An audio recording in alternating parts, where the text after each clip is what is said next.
Bismillahirrahmanirrahim. Assalamualaikum warahmatullahi wabarakatuh. Today I will tell you about English as a language of science and technology. English is the universal form of communication in science. Although many countries still publish journals in their native tongue, English is currently the best way to share one's research findings with scientists in other parts of the world. But how did this come about? Historical progression of English is as a language of science.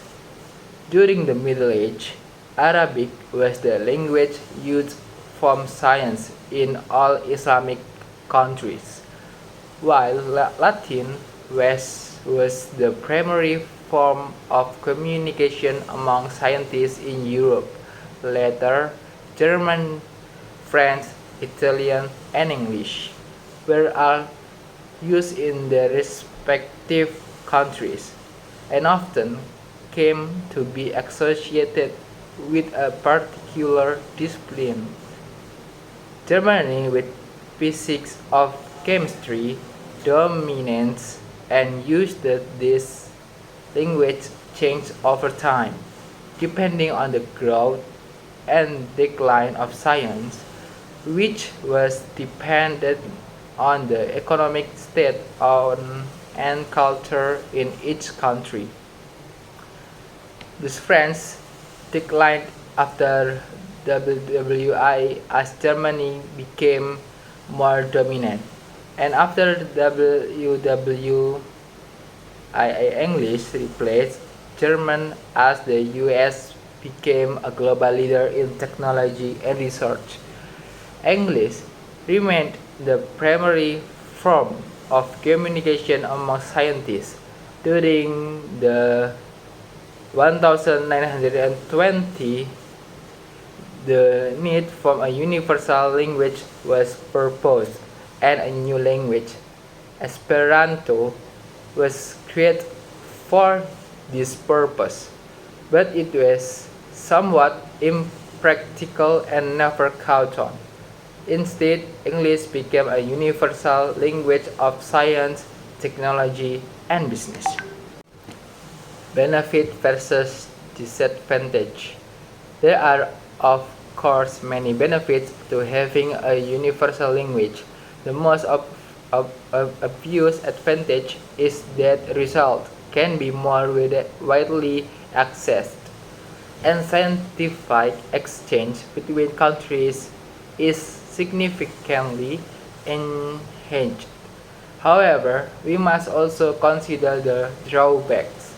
Primarily, English, a language of science and technology, puts non-native English speakers at a clear disadvantage compared with native speakers. When it comes to rating and promoting interest in their research, it also makes it more challenging to evaluate a scientific study based purely on the findings. Lack of clarity can take away from even the most interesting study. Imagine if Einstein's theory of relativity, for example, was available only in a purely translated version of non-German speakers. English translation points.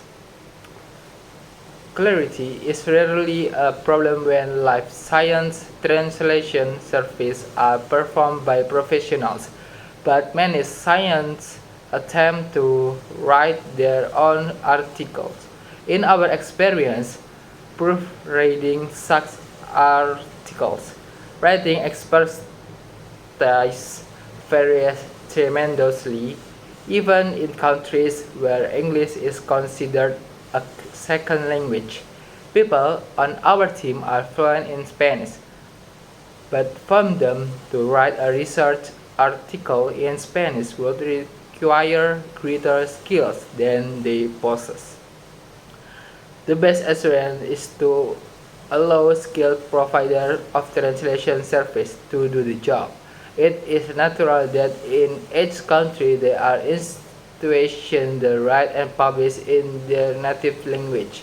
But what is strange is the scientists would risk having their work misunderstood or undervalued due to a poor English translation of their findings.